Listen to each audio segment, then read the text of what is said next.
Oui, Jésus est vraiment le roi de l'univers, et ce titre lui convient parfaitement. Il nous suffit pour cela de méditer ce magnifique passage de l'Épître aux Colossiens. Dieu nous a placés dans le royaume de son Fils bien-aimé. Et qui est donc ce Fils? Image du Dieu invisible, premier-né avant toute créature, avant toute chose, et en qui tout subsiste, tête de l'Église, commencement et premier-né d'entre les morts. Le Christ est au commencement de toute chose, et c'est cela qui manifeste son pouvoir sur tout l'univers. Reconnaissons-le.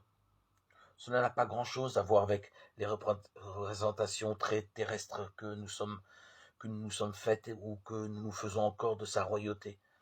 C'est l'Écriture et elle seule qui nous donne la juste interprétation des symboles que nous utilisons pour parler de la réalité divine. Le langage que nous utilisons est analogique, il souligne autant la différence que la ressemblance. Ainsi, s'il est juste de dire que le Christ est roi, il convient de rappeler aussitôt qu'il ne l'est pas à la manière des rois de la terre. Le bon larron ne s'y trompe pas, lui qui dit au Seigneur, « Jésus, souviens-toi de moi quand tu viendras dans ton royaume. »